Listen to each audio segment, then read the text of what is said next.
Tudo bem, pessoal? Nós vamos seguir aqui com o nosso estudo do livro Nos Domínios da Mediunidade. Este é o nosso vídeo de número 4. Nós estamos no primeiro capítulo do livro. O capítulo é Estudando a Mediunidade. Este é o nosso terceiro vídeo referente a este primeiro capítulo. E hoje, tudo dando certo, a gente encerra o primeiro capítulo. Uma breve repassada pelo que a gente viu no estudo anterior. Só lembrando o contexto, a gente está no meio de uma palestra sobre a mente e a mediunidade. Essa palestra ela é de um instrutor chamado Albério. E eu fiz no vídeo anterior algumas conexões entre esse capítulo 1 e o livro Pensamento e Vida. E a gente viu que a costura ela é perfeita. Então, o que eu acho que compensa a gente repassar referente ao vídeo anterior? Só para não ficar muito repetitivo, mas porque isso aqui é importante. É difícil memorizar certas coisas, então acho importante repetir. Falamos muito sobre a questão da sintonia ou do reflexo mental. O quanto a questão das nossas afinidades e das nossas sintonias, elas têm relação com tudo o que a gente sente e o que a gente pensa. Então, um trecho aqui do livro Pensamento e Vida, capítulo 1 do Pensamento e Vida, o capítulo chamado Espelho da Vida. Em todos os domínios do universo vibra, pois, a influência recíproca. Tudo se desloca e renova sobre os princípios da interdependência e repercussão. Tudo conectado e uma coisa repercute na outra.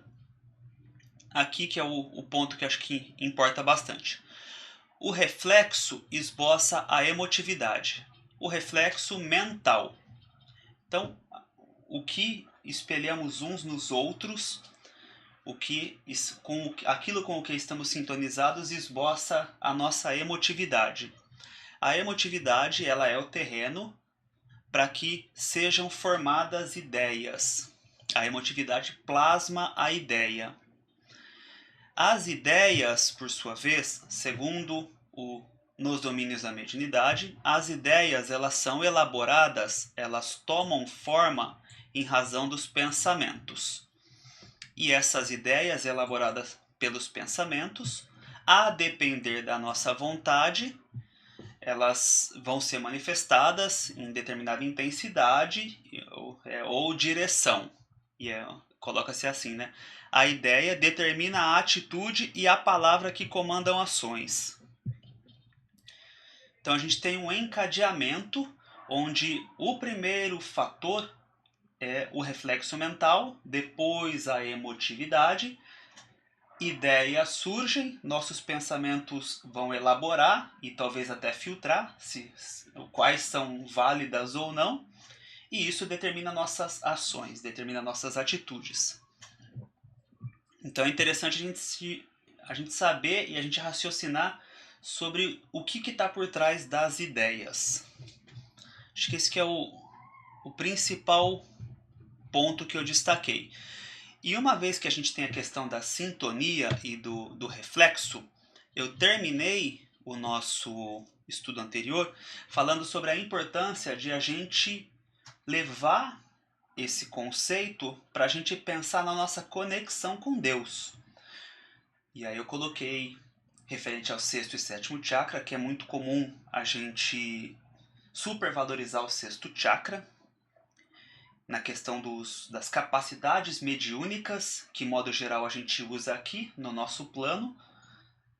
Mas eu também chamei a atenção que eu considero que é muito mais importante para todos nós aprender a conscientemente utilizar o sétimo chakra em busca de energias superiores, no intuito de se conectar com Deus, um intuito real de transcendência. Independentemente se a gente vai estar sendo reconhecido pelas pessoas por nossos dons mediúnicos, é a nossa conexão com Deus. E isso pode ser feito no quarto, isso pode ser feito em segredo, e isso não não implica que você se exponha e que você mostre seus dons mediúnicos. Então isso não tem relação com o ego, por isso que eu considero que é muito importante e tem até relação com a nossa fidelidade divina mesmo, porque não é para nós, é por nós e pelo que a gente sente. Então não é para o nosso status para terceiros, é uma questão nossa, é uma questão íntima. E aí, dentro do próprio livro Pensamento e Vida, tem um capítulo chamado Oração, é o capítulo 26, que eu senti que ele deveria ser colocado nesse momento aqui do nosso texto. E esse capítulo 26, ele dialoga perfeitamente com Nos Domínios da Mediunidade. Na verdade, a gente já percebeu que todo o livro Pensamento e Vida dialoga com Nos Domínios da Mediunidade. Então vamos fazer a leitura aqui do que é colocado no capítulo 26. Oração. Orar é identificar-se com a fonte maior, com a fonte de todo poder do universo, absorvendo-lhes as reservas e retratando as leis da renovação permanente, que governam os fundamentos da vida. Isso aqui é muito interessante, porque a sensação que eu sempre tenho quando eu faço uma meditação e uma oração focando bastante no sétimo chakra e desejando absorver energias, é justamente isso, que a gente por si próprio não basta. Se nós não tivermos esse movimento de conexão, a nossa luz espiritual, o nosso brilho, ele vai se apagando, a gente vai secando. E aí a gente vai operando cada vez mais no regime material e no regime do ego. Então eu achei perfeito quando coloca aqui lei de renovação, porque é realmente isso, é como se a gente fosse beber da fonte. Do contrário, a gente fica desidratado espiritualmente. A gente vai se desconectando e vai perdendo uma capacidade vibratória. E aí já fica a lição para trabalhadores e trabalhadoras espíritas, né? A gente não achar que a mediunidade por si só basta, e nem achar que ela é o ápice de qualquer coisa. Antes e mais importante do que tudo é a gente aprender, a gente ter essa mediunidade com Deus e não apenas dons mediúnicos dos quais a gente possa se vangloriar ou possa receber elogios.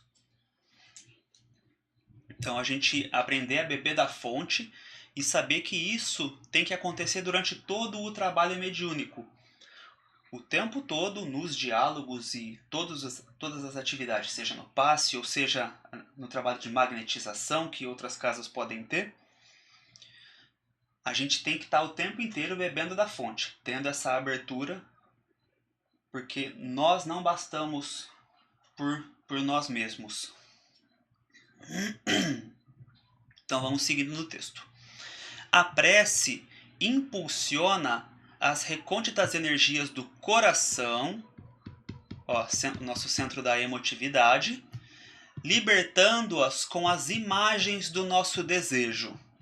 Imagens, em outro momento, a gente já viu que ela também pode ser retratada como ideia, ou como aquilo que faz movimentar nossos pensamentos. Então a gente tem novamente acontecendo aquele movimento da emotividade com as ideias. Por intermédio da força viva e plasticizante do pensamento. Olha lá, olha como tudo se encaixa. O pensamento elaborando essas imagens ou ideias. Imagens essas que, ascendendo as esferas superiores, ou seja, a gente projetando isso às esferas superiores, tocam as inteligências visíveis ou invisíveis que nos rodeiam, pelas quais comumente recebemos as respostas do plano divino, porquanto o Pai Todo-Bondoso se manifesta igualmente pelos filhos que se fazem bons. Eu sempre gosto de lembrar de um trecho do livro do Paulo Estevão, que por diversas vezes Paulo tinha a certeza de que ele estava recebendo a inspiração direta de Jesus. Mas, na verdade, a leitura nos apresenta que, nos inúmeros momentos de inspiração, quem estava soprando as ideias e envolvendo Paulo era o Estevão, era o personagem Estevão. E Estevão fazia isso amando de Jesus. Então, não era o próprio Jesus, era alguém cumprindo esse papel em seu nome. E Paulo, com toda a ascendência dele, toda a mediunidade, jurava que era Jesus. Mas assim, de verdade, o que importa? Porque já não é mais uma questão de ego. Estevão não se ofende, porque ele não sabe que era eu, ele não mencionou o meu nome. E Jesus certamente menos ainda, de se preocupar com esse tipo de coisa. Então, isso tende a ser coisa nossa. De ficar preocupado, quem que é o guia de fulano, qual que é o nome? E a gente se apega, né, a identidades, a nomes, e talvez porque a gente queira ganhar um status a mais. Mas na verdade não tem a menor importância. A vontade que ora, a vontade é o nosso último elemento daquele estudo, emotividade, ideia, pensamento, vontade. A vontade é quando a coisa se externaliza, quando a gente bota em ação tudo aquilo que foi processado no plano mental. Então, quando a gente podemos dizer que a gente coloca todo o nosso ser para fazer ou deixar de fazer alguma coisa que surgiu de dentro de nós. A vontade que ora toca o coração que sente, produzindo reflexos iluminativos, através dos quais o espírito recolhe em silêncio, sob a forma de inspiração e socorro íntimo, o influxo dos mensageiros divinos que lhe presidem o território evolutivo. A gente falou disso, talvez nos 2 vídeos anteriores, de seres maiores que nós que governam nossas encarnações e nossos processos evolutivos. Então, também aqui se encaixa essa visão. Então, quando a gente ora, a gente toca esses seres, de modo que recebemos deles esse socorro ou esse aporte espiritual de energias. Ali renovarem a emoção e a ideia, com que se lhe aperfeiçoa a existência. Quer dizer, a gente sai do último elemento, que era a vontade, e isso retorna, a partir da oração, isso retorna no campo da emoção e da ideia, e depois dos pensamentos.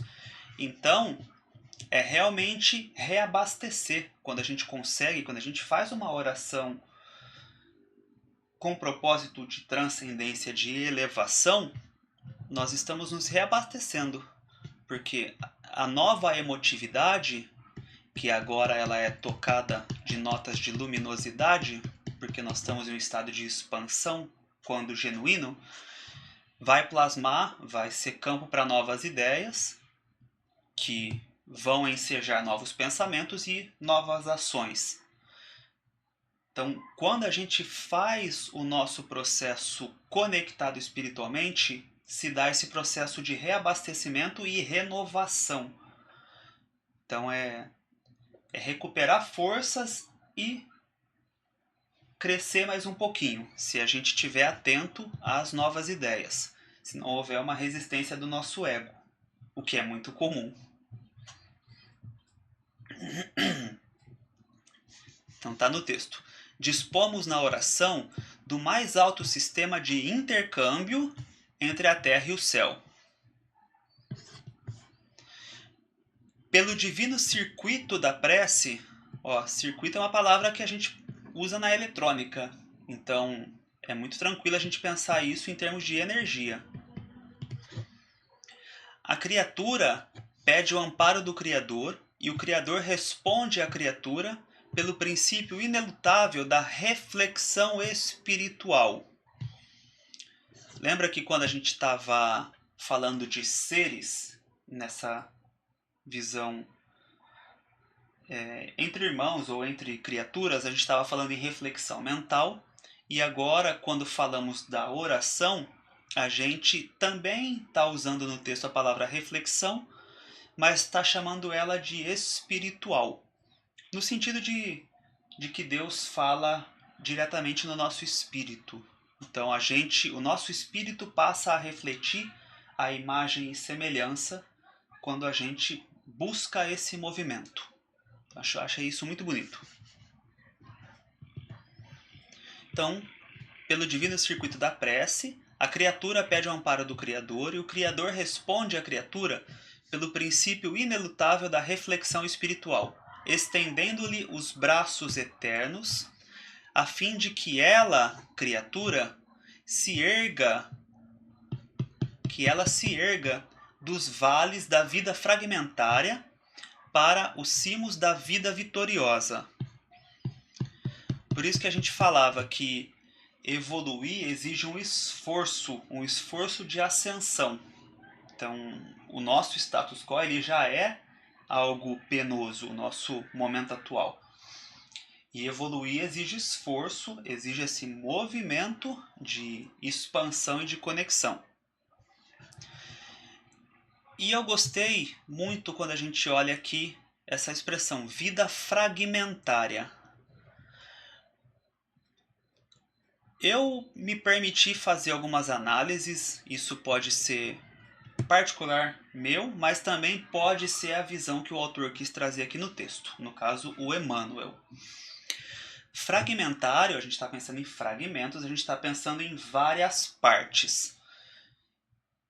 Então vamos lá. Enquanto não temos a nossa união com Deus para formar um todo, nós somos fragmentos. Essa pode ser uma das compreensões dessa expressão, vida fragmentária, que é quando a gente ainda não tem essa conexão com Deus, a ponto do que, por exemplo, quando Paulo disse, eu e Cristo somos um. Ali ele sentiu a integração com a vida maior. Essa é uma das visões e talvez justamente a preferencial. Mas eu também me permiti acrescentar uma visão que é quase como uma premissa ou um desdobramento, que são sobre as nossas várias personalidades, que para a gente ter essa comunhão com Deus, para a gente se integrar a essa força maior, antes de tudo é preciso que haja uma integração interior entre as diversas facetas de nós mesmos. A gente saber reconhecer que dentro de nós está o nosso maior aliado, mas também o nosso pior inimigo. E a gente não negar que isso existe em nós e que existem inúmeras existências anteriores, vidas passadas, reencarnações, que convivem dentro de nós, dentro da nossa mente como um todo, lembrando que a mente ela está lá na origem, né? O nosso perispírito traz toda essa bagagem de reencarnações, e a gente tem vários sistemas de várias crenças diferentes que estão ali de alguma forma trocando impressões, trocando energias e todas irradiando de alguma maneira para essa pessoa que está aqui hoje, para nós. Então a gente tem dentro de nós todo um sistema fragmentário que também precisa ser conectado.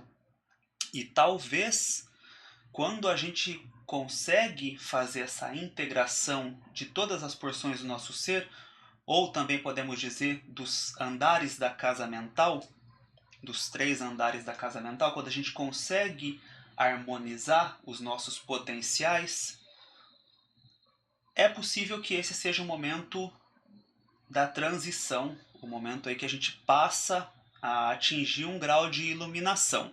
Essa palavra ela é mais usada no meio budista, mas ela também tem a sua apresentação, ela também tem o seu valor dentro do nosso estudo espírita, com, às vezes, outras expressões, mas às vezes como redenção, purificação.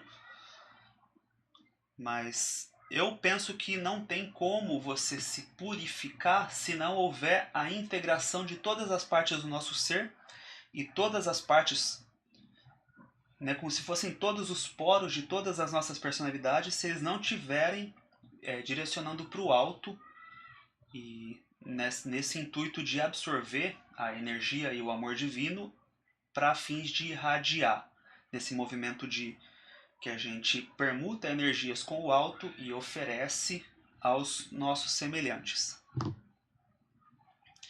Então, enquanto a gente não tiver essa integração, vamos estar aqui nessa vida fragmentária. Esse é o trecho do Pensamento e Vida, capítulo Oração. Agora nós vamos voltar para o capítulo 1, que é o Estudando a Mediunidade, do livro Nos Domínios da Mediunidade, voltando para a palestra do Albério. Examinando, pois, os valores anímicos, valores da alma, como faculdades de comunicação entre espíritos, e isso não se trata só da mediunidade ostensiva, tá? Isso se trata daquela questão do cérebro como centro de ondulação e da reflexão mental, que é esse processo de sintonia. Qualquer que seja o plano em que se encontrem, não podemos perder de vista o mundo mental do agente e do recipiente. Mundo mental, aqui sempre a palavra forte. Não podemos perder de vista o mundo mental do agente e do recipiente. Porquanto, em qualquer posição mediúnica, a inteligência receptiva, ou seja, quem recebe, a inteligência receptiva está sujeita às possibilidades e à coloração dos pensamentos em que vive.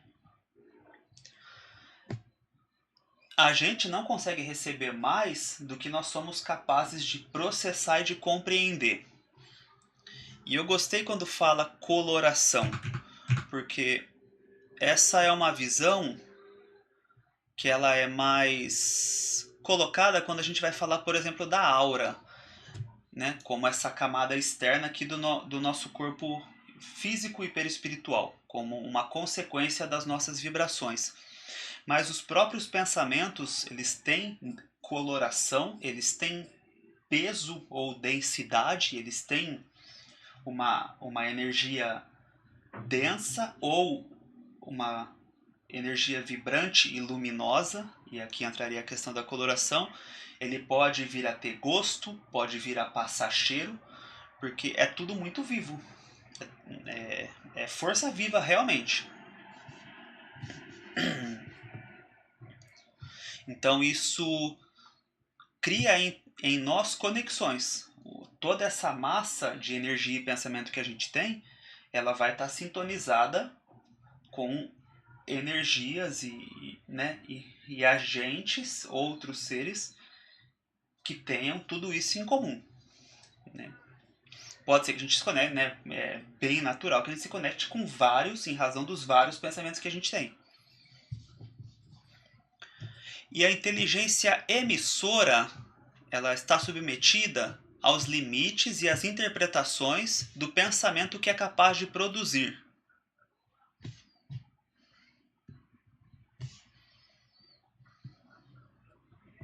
Aqui eu gostaria até de fazer um adendo, né? Que eu acho que não se trata só do pensamento que é capaz de produzir. Porque pode ser que a gente ache que pelo simples fato de a gente conhecer doutrina espírita e eventualmente ser expert em doutrina espírita, que isso basta para, por exemplo, num trabalho no diálogo, para a gente conseguir tocar a entidade que está ali. Mas não se trata só do pensamento, mas se trata também da qualidade vibratória, que está mais relacionado com a vibração, e eu diria muito com o controle aqui do chakra cardíaco. Então, da gente equilibrar a qualidade, né, o teor do pensamento com a qualidade que a gente vibra.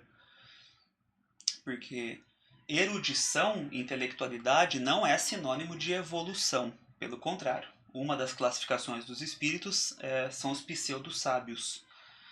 Então a gente não pode achar que é só pelo intelecto que a gente vai estar chegando e que nós vamos estar numa posição superior. Então, se não fizermos uma leitura mais atenta, esse trecho aqui pode nos enganar. E aí ele usa uma expressão aqui, o Albero na palestra. Ele vai querer dizer que quem está emitindo, né, quem está irradiando, né, enviando o pensamento e quem recebe, se não tiver uma similaridade entre eles, fica difícil. Então ele vai citar o exemplo de um ser mais rude no seu processo social. Ele vai usar aqui a palavra um Hotentote desencarnado. Hotentote, aqui a nota de rodapé, é um povo pastor e nômade do sudoeste da África. Então vamos lá. Um Hotentote desencarnado comunicando-se com um sábio terrestre, quer dizer, um espírito em um estado mais inicial, desencarnado comunicando-se com um sábio terrestre, ainda preso no envoltório físico, não lhe poderá oferecer notícias outras além dos assuntos triviais em que se lhe desdobram no mundo as experiências primitivistas. Quer dizer, o espírito numa situação inicial de evolução, mais ligado às experiências primitivistas, como fala aqui, ele não vai comunicar ao sábio conhecimentos maiores, ele vai falar do assunto que lhe é particular, da sua cultura. E um sábio sem o indumento carnal, um sábio desencarnado, entrando em relação com esse, né, com o hotentótico, entrando em contato com o encarnado mais simples, não conseguirá facultar-lhe cooperação imediata, senão no trabalho embrionário em que se lhe encravam os interesses mentais. Ele não vai conseguir falar de alta filosofia com um encarnado que não tem capacidade de absorver esse conhecimento. Não só capacidade, mas nem interesse. Porque os interesses de quem está na matéria e num estágio mais inicial são interesses ligados possivelmente à sobrevivência, à alimentação e reprodução. Então não tem acesso à filosofia.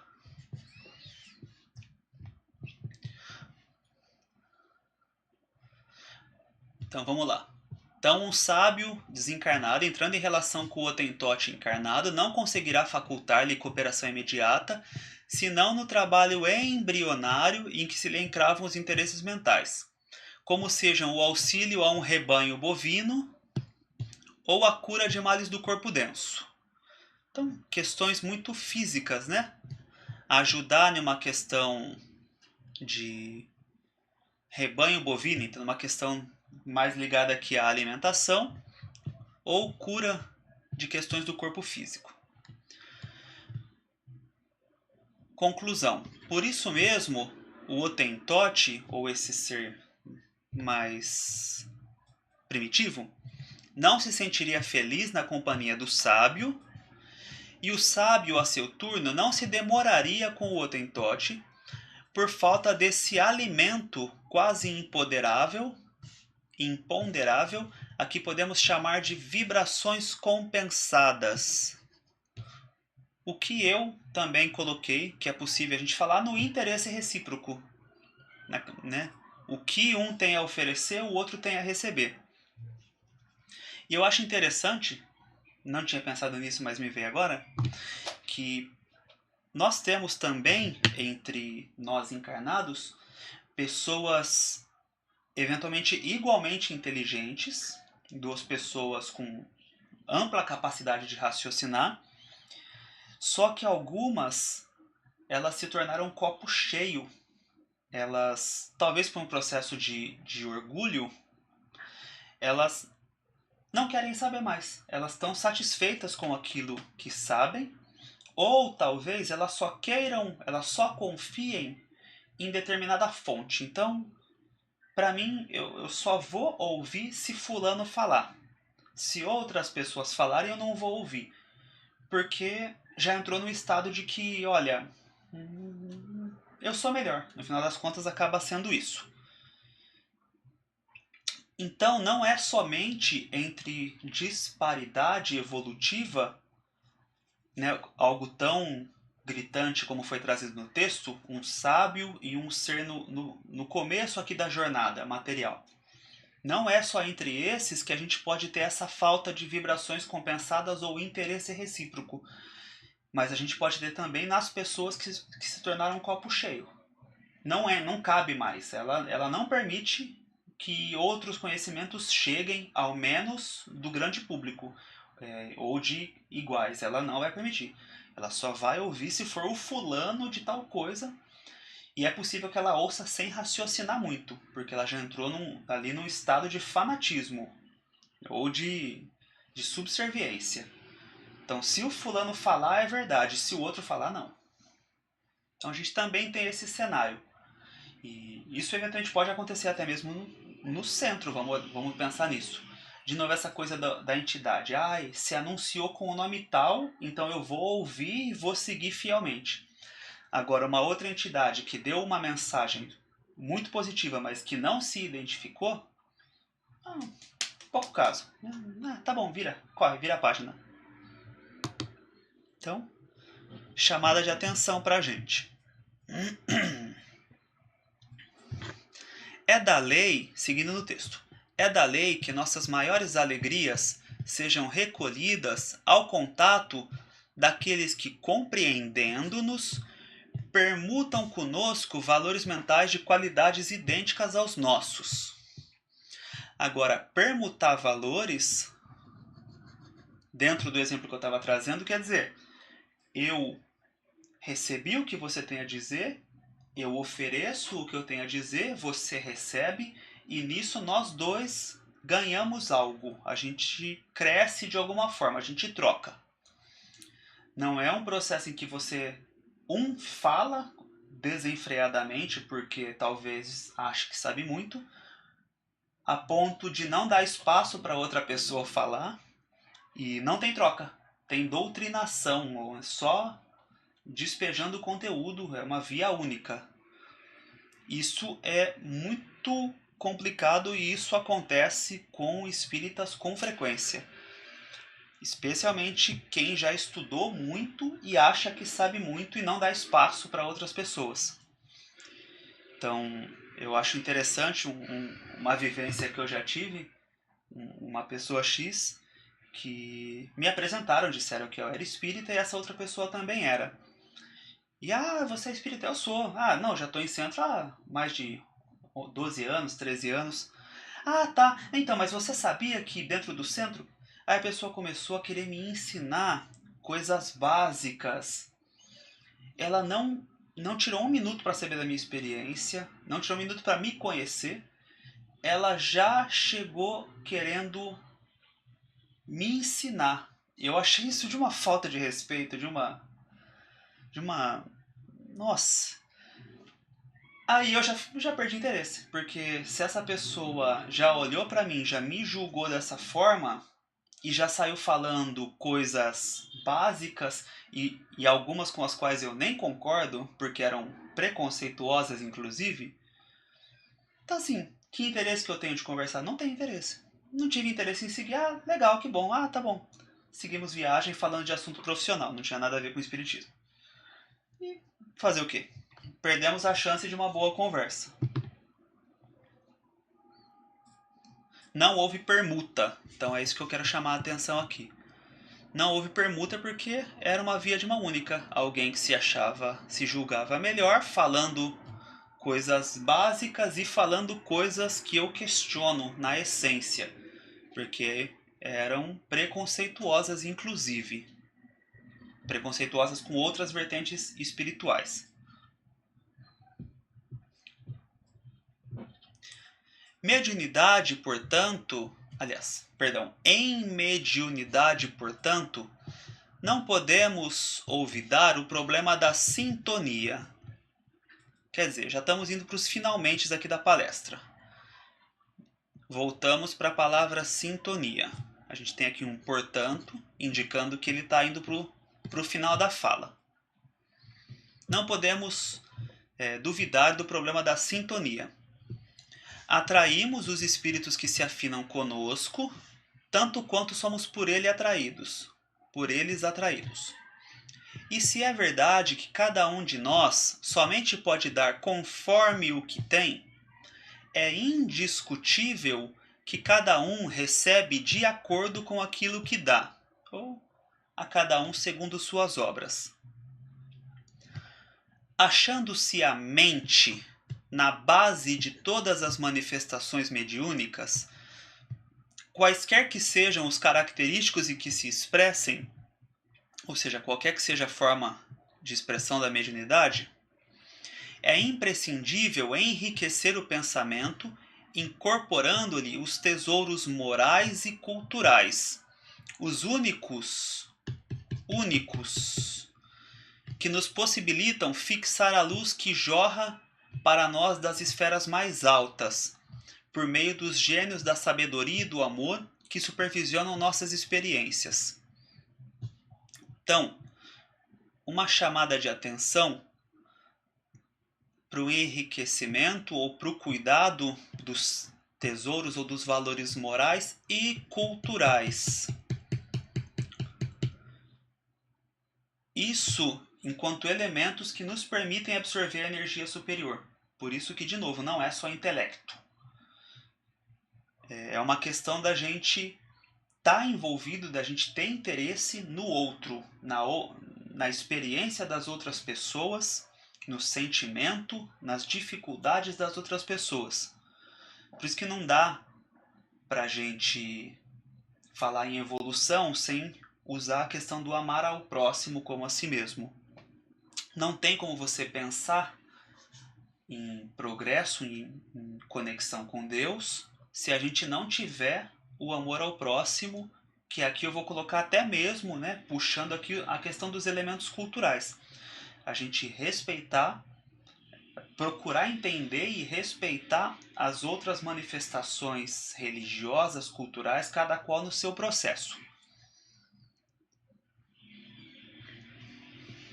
Porque é uma coisa que eu fico pensando. Tá até marcado aqui, que a gente, Jesus, o governador do orbe, o governador planetário. Só que a gente fala isso como se todo o planeta, como se todos os povos fossem cristãos. E como se Jesus só estivesse olhando para quem é cristão. Mas a realidade não é essa. A gente tem inúmeras religiões, inúmeras manifestações culturais. E se a gente está falando de um governador para o planeta, ele é o governador de todas as manifestações culturais. E ele vai procurar a integração e certamente respeitará, porque o que ele quer é que as pessoas se melhorem, ele vai ser também o guia espiritual de todas as vertentes religiosas e culturais. Então não adianta a gente querer achar que o nosso é que é o bom e que a gente tem que forçar isso no nosso. Sabe, a gente tem que ter muito cuidado com isso, para não ficar nessa posição de privilegiado, mas pelo contrário, para a gente entender e tentar mostrar nas pessoas que não importa como que ela compreende, como que ela raciocina sobre as coisas, contanto que ela esteja nesse movimento de expansão no bem, a gente está indo para o mesmo caminho. O dogma, a intelectualidade, ela pode ser diferente, mas o caminho espiritual é o mesmo. E aqui é o trecho do texto que eu comentei no vídeo passado, em que o Albério, ele próprio vai fazer a conexão com o livro Pensamento e Vida. Procederam acertadamente aqueles que compararam nosso mundo mental a um espelho, que é o capítulo 1, Espelho da Vida, falando sobre a mente. Então, aqui tem a amarração. O que vai vir aqui em diante, até que abrem algumas aspas, curiosamente, é quase como um copia e cola do livro Pensamento e Vida. Então o Albério está repetindo o Pensamento e Vida, que, segundo Emmanuel explica, é uma cartilha da espiritualidade. Ele fala que é até um conhecimento oral, que ele colocou para nós em forma de cartilha, para nos ajudar a compreender esse assunto. Mas é que é um conhecimento difundido na espiritualidade. Então, eu sinto que para a gente é uma conexão direta, tá indicando o caminho para a gente ler o Pensamento e Vida, mas reforça essa questão de como que as verdades espirituais elas estão difundidas e elas se conectam quando a gente tem uma obra segura. Refletimos as imagens que nos cercam e arremessamos na direção dos outros as imagens que criamos. Isso, imagens, a gente pode colocar praticamente como um sinônimo de ideia, de novo. E como não podemos fugir ao imperativo da atração, somente retrataremos a claridade e a beleza se instalarmos a beleza e a claridade no espelho de nossa vida íntima. Então a gente só vai se conectar se nós tivermos isso ou se estivermos buscando essa construção de maneira genuína.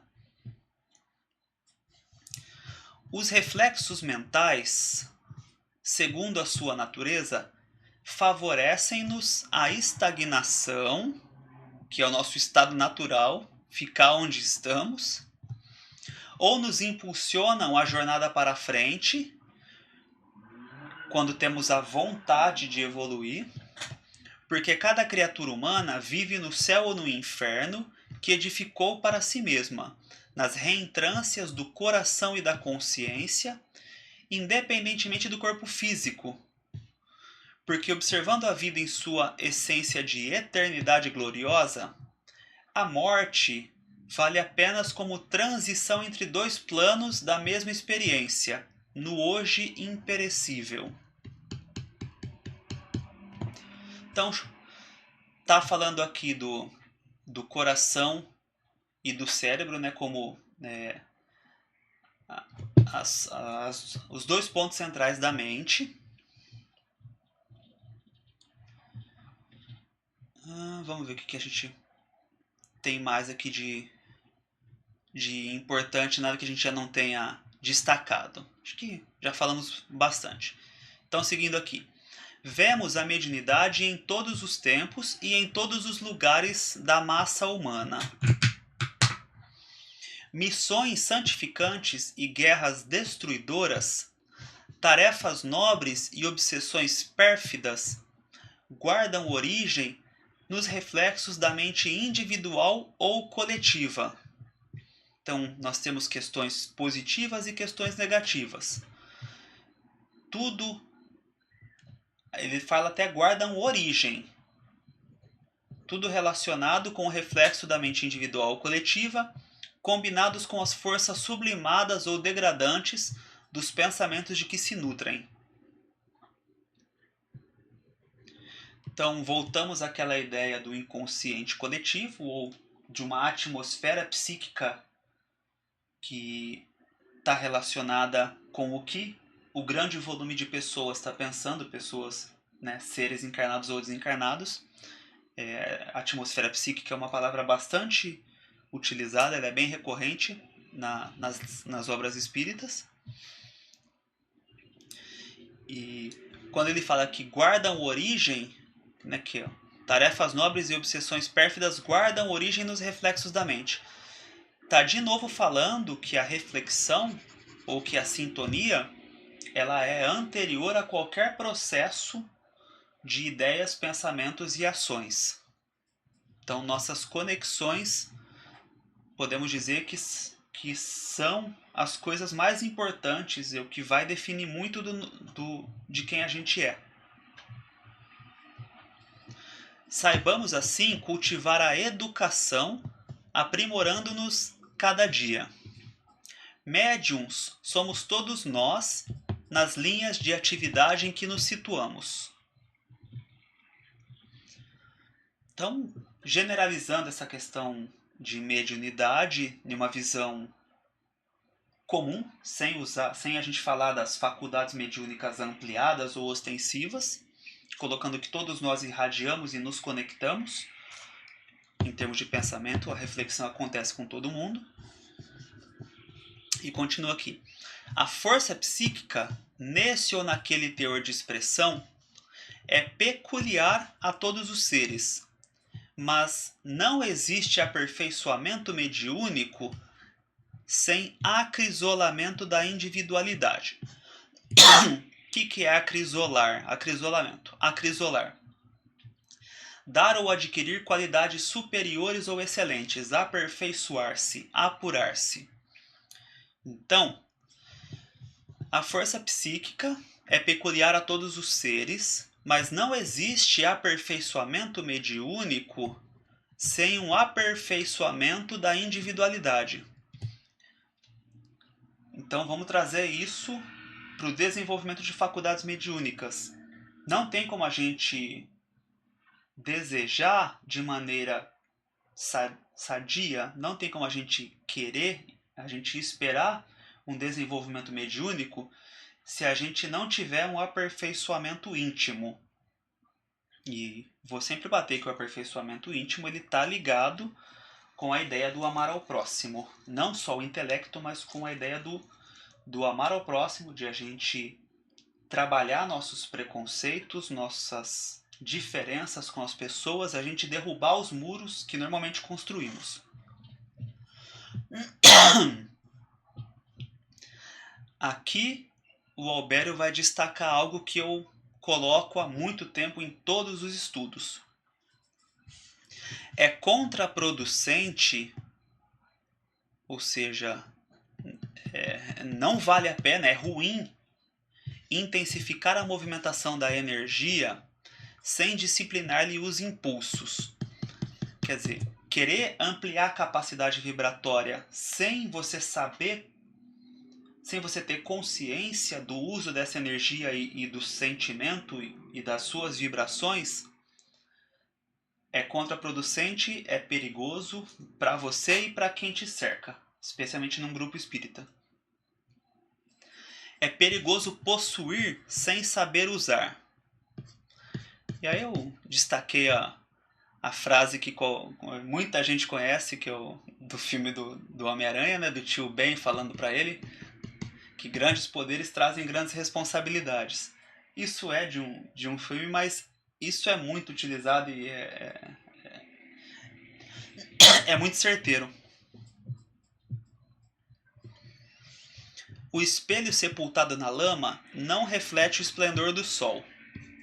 A gente já tinha lido essa frase lá no começo para falar sobre a importância de tudo estar bem organizado, de a gente estar com uma saúde integral para poder refletir esse esplendor, seja num nível de saúde das emoções, de saúde do psiquismo e também um corpo físico sadio que nos dê condições de manifestar o nosso melhor. O lado agitado não retrata a imagem da estrela que está no infinito.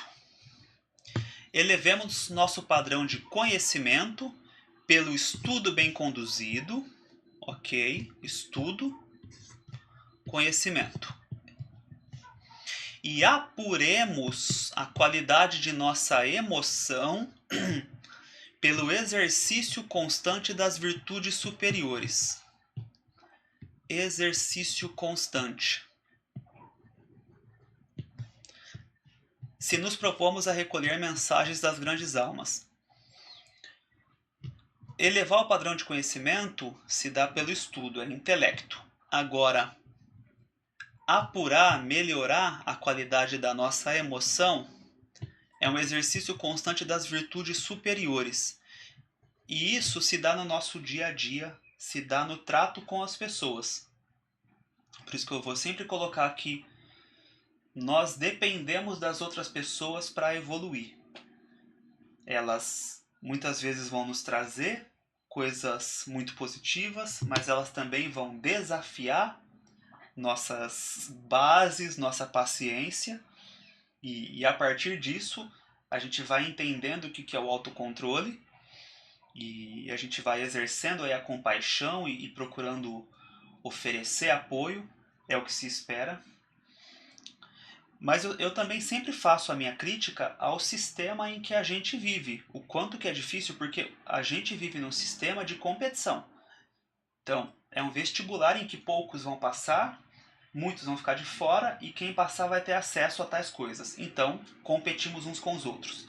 É a competição para a vaga de emprego, é a competição para a vaga do concurso. Quando você já está dentro de uma empresa ou de uma corporação, você está competindo com as outras pessoas em busca de resultados. Tudo sempre buscando dinheiro, tudo material sempre. Então o nosso regime ele é sempre da competição, de modo que ele nos estimula a estar em conflito e a procurar superar o outro, não se possível pisar no outro para chegar onde você acha que tem que chegar. Porque nos vendem a ideia de que uma vida feliz é uma vida com uma conta bancária muito cheia, com o carro mais tecnológico e esportivo, e com a casa, e com a mulher ou com o homem que tem os atributos tais, e nos vendem que isso é uma vida feliz. Então, no mundo material, a vida feliz é essa. No olhar espiritual, sabemos que não é. Só que é muito, mas muito, mas muito comum espíritas fazerem uma divisão. Achar que a gente só tem que procurar a vida espiritual ou os valores espirituais na hora que a gente estiver do lado de lá. Enquanto a gente está do lado de cá, opera nesse regime aqui e daí essa coisa aqui das virtudes superiores só faz dentro do centro espírita. Então, dentro do centro, virtudes superiores. Quando faz, ou ao menos no gogó. Botou o pé para fora, aí o bicho pega. Aí é cada um por si, aí é combate, é sobrevivência e não quer nem saber. Então, posso, logicamente estar errado, mas não acredito nisso. Não tenho como, não existe fundamento que diga que nós temos que viver uma vida de derrubar a outra pessoa fora do centro espírita e no centro a gente ser a pessoa que estende a mão. Então, esse exercício constante das virtudes superiores, da mesma forma que a gente estuda fora do centro espírita, lê muitos livros e assiste palestras e vai a congressos, isso aqui também. Virtudes superiores, exercício o tempo inteiro. Então, no fundo, voltamos à questão. Se a gente quer amar a Deus, ou as virtudes superiores, ou aos exemplos deixados por Jesus, se é isso que a gente quer reproduzir, ou se nós estamos atrás de uma ascensão material, que é Mamon. Mediunidade não basta por si só. Então, ficar nessa simples admiração de fulano é um médium que... Tá, mas quem que é fulano no trato com as pessoas? Quais são as notas vibratórias do que fulano está falando? Quando fulano fala, ele está criando conflito com alguém, ele está criando divisão, tá gerando um sentimento agressivo? Se tiver isso, pode ser o médium que for. Não basta. É imprescindível saber que tipo de onda mental assimilamos para conhecer da qualidade de nosso trabalho e ajuizar de nossa direção. Que a gente falava lá em cima, né? Intensidade e direção. Mas isso aqui que eu acho muito interessante. É imprescindível saber que tipo de onda mental assimilamos para conhecer da qualidade de nosso trabalho. Para a gente poder saber que tipo de onda mental assimilamos, se o nosso espectro cultural, se a nossa compaixão, se ela está limitada aos nossos semelhantes, e a gente acha que isso é bom, mas talvez não seja suficiente, nós não temos condições de saber o que está fora desse espectro.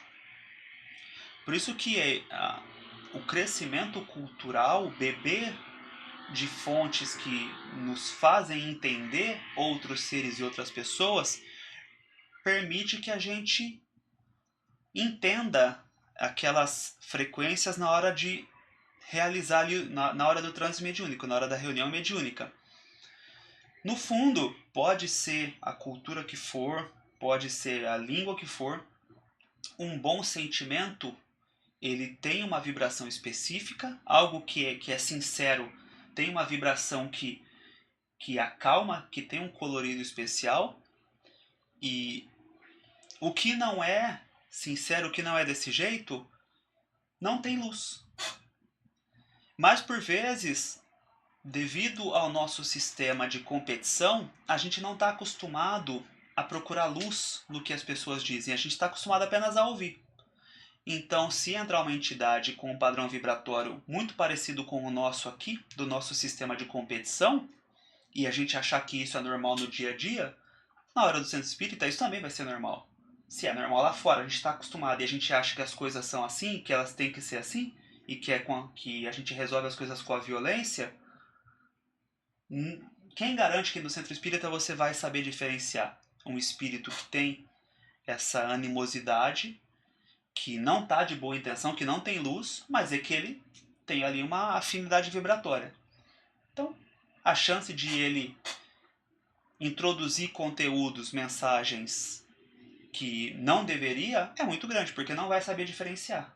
Se você opera nesse padrão da violência e da agressividade, a hora que está no centro, isso é natural, não é algo ruim. Como que você vai saber se é ruim, se você aceita isso no seu dia a dia?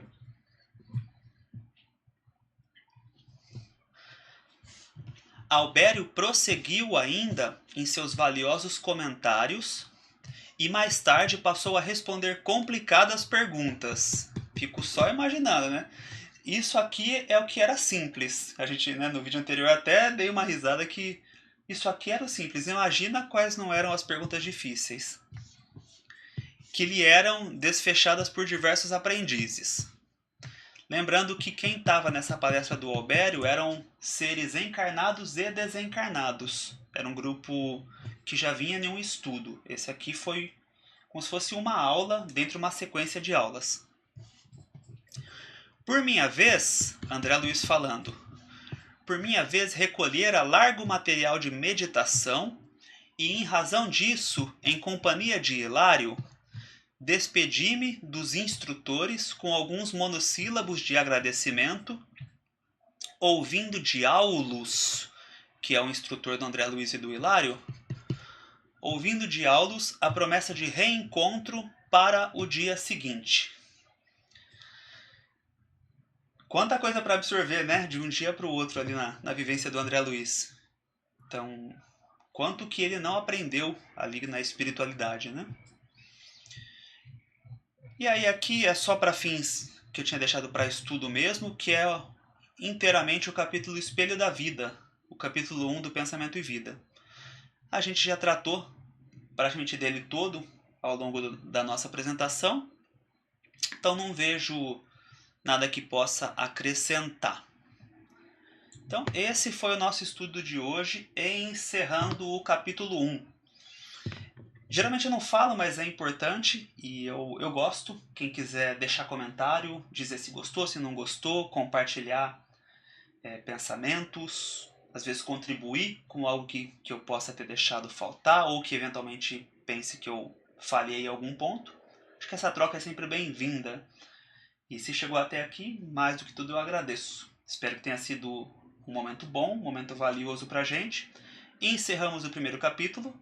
Próximo vídeo, vamos para o nosso capítulo 2. Então, se gostou, além de comentar e compartilhar, deixar aí o joinha, enviar o vídeo para quem você acha que pode gostar desse nosso estudo e ativar o sininho, que ele vai sempre avisar de um próximo vídeo ou de quando tiver algum comunicado, alguma publicação, especialmente quando eu não conseguir gravar e compartilhar, que pode acontecer.